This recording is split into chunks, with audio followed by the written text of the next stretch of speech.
How you Good. doing? I'm good. How are you? I'm good. Can't complain. That's good. Long time no see. I know it's been what, about two years about now?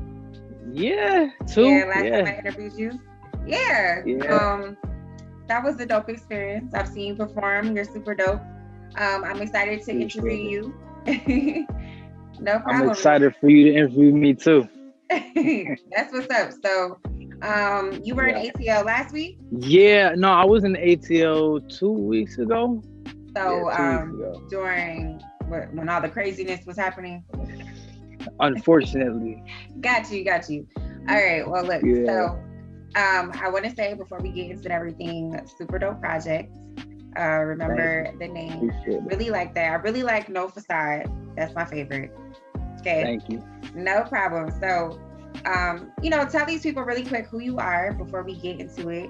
Of course, I know you're a rap hip hop artist, but how did you get in the game? Like, when did you know like this is what you wanted to do professionally?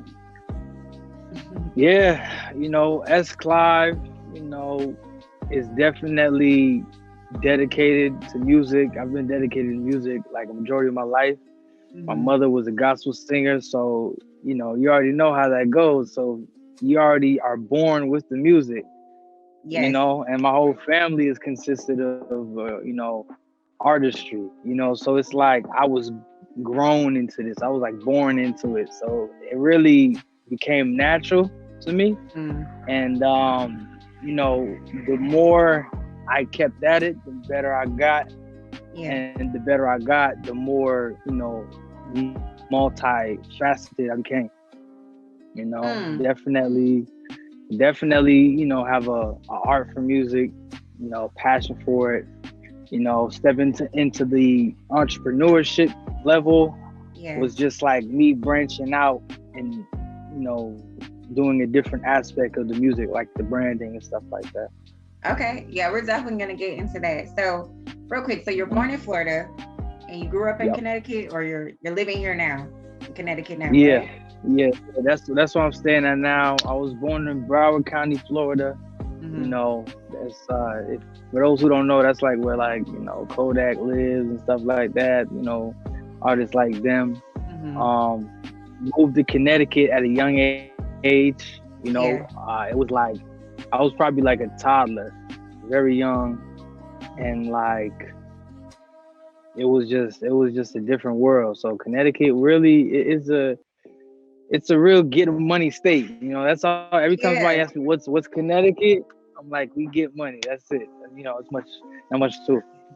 That's kind of the northern way, I would say, because I was born actually in Florida as well, and I grew Really, up in yes, and I grew up in Philly, so that's the stuff. definitely two different environments, So Definitely. yeah, so okay, now you may not agree, but when I was listening to the project, I really got like don't be offended, Young Thug, Rich Homie Quan kind of vibes, a little bit. I mean, everybody has their own.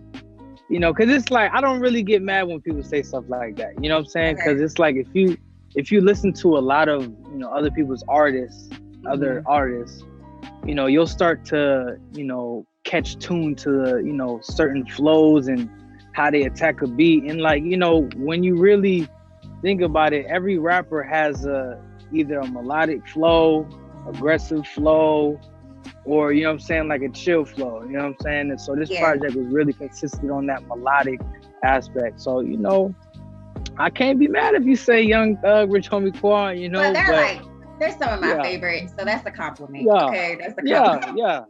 I appreciate it. Yeah, nah, that's why I wasn't even stressing it, because it's like I don't really it's like, shoot, you listen to somebody you really haven't heard before, you try to put pieces to like, okay, where did the influence come from, somehow, some way. Yeah. Well, let's hear from your mouth. Who would you say your musical influences were? As much as many times people ask me this was still probably like the hardest question to answer.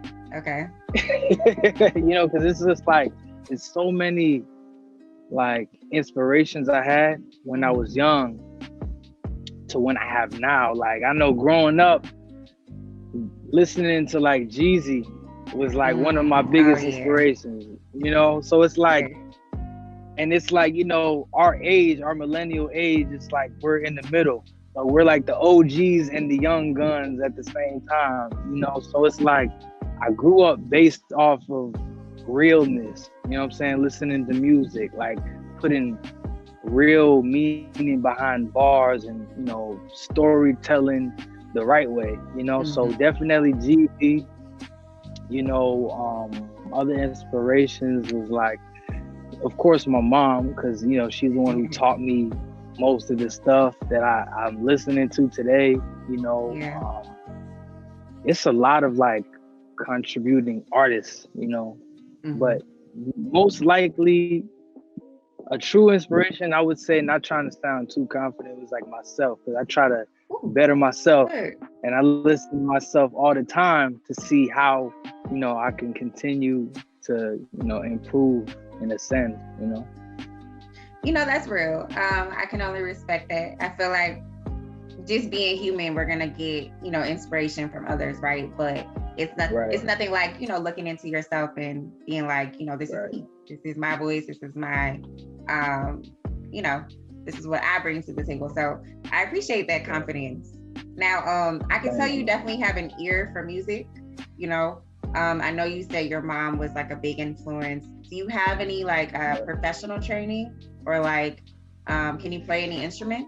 Well, depending on what playing means, you know. So like, if you give me like, you know, a pair of sticks and some drums, like I'll make it sound good. Like you'll definitely, you know, bop to it. I grew up, I actually learned how to play the violin when I was in like elementary school. So it was a lot of instruments that I kind of like dibbled and dabbled with, but never really stuck with to this day. One thing I will say is I definitely want to master piano play. Like I started to learn it, but I kind of lost it a little bit, and now I'm back at square zero. Hey, don't feel bad. Definitely piano. I feel it. Look, don't feel bad. I've been playing the piano since I was 4 and violin since I was 11, but I'm definitely rusty. So look, I get it. But that's dope. If you have any helpful tips, send them my way, because I need help bad. I got you. Now, before we get into like your project, I want to talk about your style, because you got like a real clean look, but it's like, you know, a little edge to you. So like, I guess who inspired your style, or like what makes up your style? My style really primarily is based off like a mix of like my family, like my cousins, you know, like who used to teach me, you know, the do's and don'ts of fashion, you know. And on top of that, the dapper side, I got that from my pops, you know. So like my pops is a real a professional kind of government. You know, he's involved with a lot of professional services and, you know, stuff like that. So it's like, you know, everywhere he goes, he has to dress like this. He has to dress in a suit. You know, I don't think I ever seen my pops go outside in a t-shirt and shorts ever. Wow. Hey, that's you know, so it's like, right. So like I grew up just like seeing how he, you know, represented himself and how, you know, clean he was. So I kind of like got that from him. You know, it's real clean look. Every time somebody walk in, he like, yo, you doing your thing. You know what I'm saying? You real clean, my boy. You know, so that's really primarily who I get it from. Like a couple cousins, you know, my pops, my mom. She's good into fashion too. You should see a shoe collection. It's outrageous. Of course. Yeah. I love it. So, okay, let's talk about this project. Remember the name, right? First off, I want to say I love, like I say, I love No Facade and I Know. Those are really dope. The whole project was really good though, like from the top to the end, which is, you know, pretty good for this day and time, because, you know, some people, you only want to listen to certain songs. You be like, okay, let me turn this off. It was good. It was a good project. You know, what was your inspiration behind the project? Like, what inspired you to make it? A long time ago, I was in school, I was in college, and so like my nickname is Jug Giovanni, and so like back in the days, like 2016, 15 time, like I would say the word jug a lot. I kind of would, express that word a lot, and so people really didn't know what it meant. But I had to explain it to them and tell them what it is, and so I started to brand that word around me. So like everywhere I go, I put like a sticker on like a wall or something that says Jug Season or S-Clive and Jug this and that and whatnot. And so people would catch on and say like, oh, Jug. So now they start to call me Jug. Okay. And so there was this one time where one of my friends like took a picture of like where I posted that, right? And the caption was, "Remember the name." And so that kind of stuck with me. Yeah, so it really stuck with me. So it was like, damn, like no matter what, you're gonna have to remember the name. Despite any situation, whatever happens, you remember the name. So that's kind of what inspired me to make that project, that name, because it was just like it was a real powerful meaning behind it, and it was very simple. It is. It kind of reminds me of like not remember the time, but like it's a phrase that sticks in your head. So that was creative marketing. I see it. Thank you. I appreciate that. No problem. So, okay, what producers you work with, like currently? Well, this project was solely based off of one producer by the name of Daz. Young producer out of Connecticut. He we linked up like on Instagram. I don't know how we found each other. I don't know how we even came about following each other, but like he hit me up one day and then he was just like, yo, like I make beats, like, what's up? You sound good. Like you should, we should link up. And ironically, I was in Atlanta. I said, look, send me some songs, and then we'll see. So he sent me, it's so funny. He sent me the No Facade beat. Okay. And that was the first song that was the first song I really recorded on. And like, since then I'm like, nah, you're a talented producer. So I told him that like, we got to do a project solely together, but all in all, I got a producer named Older Pro. I grew up with him, childhood friend, you know what I'm saying? And I also produce myself. Okay. So you got a lot, I can see you're a loyal person too. That's dope. I love that you keep it kind of in-house or you network with people. I like that. Now, I see you also, featured some other artists on the project, which brings me to this question. Who would you want to work with today, as far as like artists or producers? Like who's on your bucket list? A producer I definitely would want to work with is definitely Kanye West.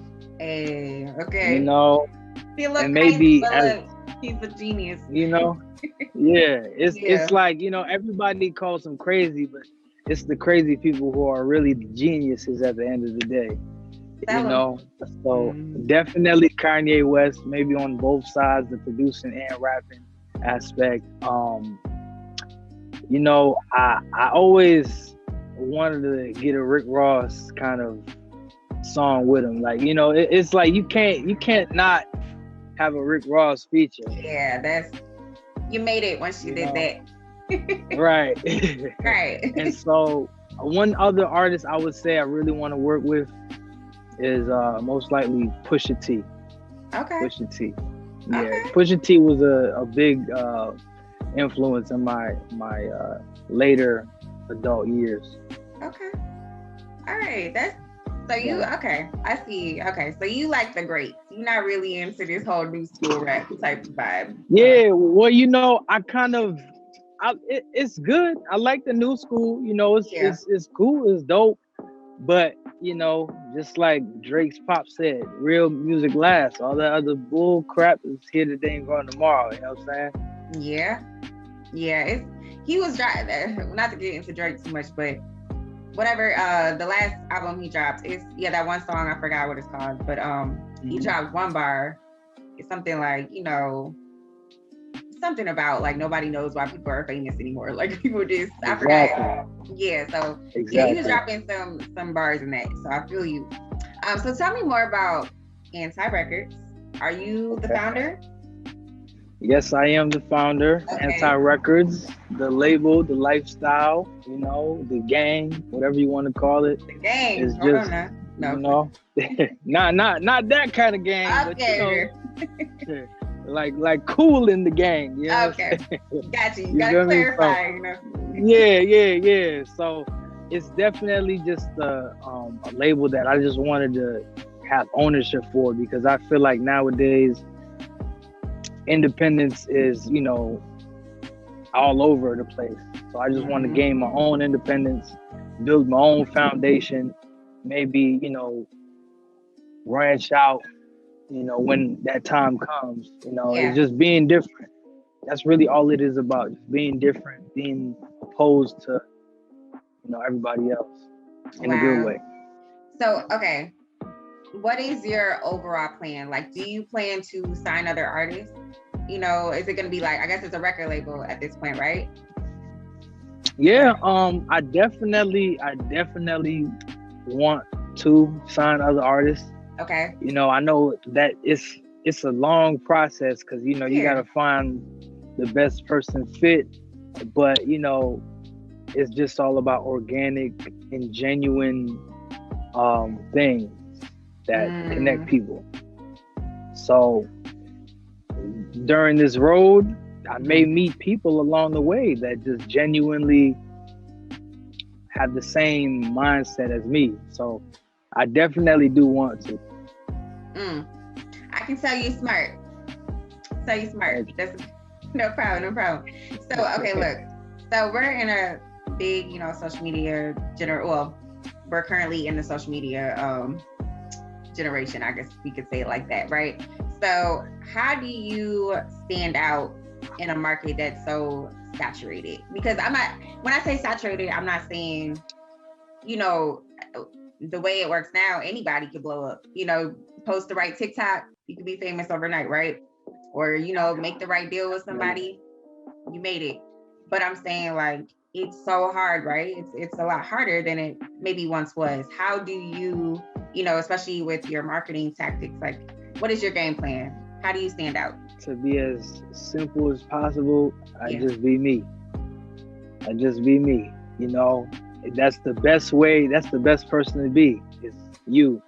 Because people, you know, people pay attention to the antics, and they pay attention to the people with the glamorous life and all that other stuff. But, like, you know, when you're just you, that speaks volumes. And, you know, I could be in a room full of 100 people, and I may be the distinctive one, just solely based on how I walk or how I, you know what I'm saying, how I go about things. You know, it's all about how you represent yourself. So I just try to just be as organic and genuine as possible to not only people, but to everybody. It's really just based off of like you. That's really it. So that's real. I feel like what you put out, you get back. You know what I'm saying? Right. Kind of who you are as a person is what you will attract. But I'm also a big believer, never be the smartest in the room. You know what I'm saying? So, exactly. Yeah. Have an open ear. Yes, always. I'm always listening. You can never learn too much, right? So, you know, since we're leaving on a high note, I want to ask you one more question before we go. What does clarity over clout mean to you? Clarity over clout. Clarity over clout, I feel like, just listen off that, is just like having an understanding of life, of the situation, of whatever you want to be involved in, having, you know, information and being knowledgeable over trying to be knowledgeable or trying to have that, you know, information, you know, because a lot of people that have clout, they're trying to be something, You know, they're trying to portray that they have this big ego, you know, and they have all this information, all these resources, but having clarity, I would say, is having, you know, a clear head, knowing exactly what you need to know, you know, and being open to any kind of information or situation, if that makes sense. No, I'm following. Look, I like that. I'm just thinking like, okay, yeah, you hit all the points. I loved it. Yeah, I think you said it best. I don't even think we need to add nothing to that. So thank you so much, S-Clive, for joining me today. It's been a pleasure. Can't wait to, you know, hear the, you know, other music you're putting out. And yeah, next time you're at ATL, let me know so I can support. Yes, always. I definitely, it's funny, I went to ATL at the wrong time. It was I had an interview with Dirty Glove Bastard, and like I did it before All-Star was announced. And when I got there, like everything was packed, everything was sold out. I couldn't even get some food. It was crazy. Yeah, you went. Look, it was my birthday weekend, so I was out. Oh yeah, I remember that. I was not. Yeah, I was not out. I was not where the crowd was. I was doing my own thing. Definitely. That's definitely how you gotta do it. But I'll definitely let you know. It's been a pleasure. Thank you. Have a good day. You too.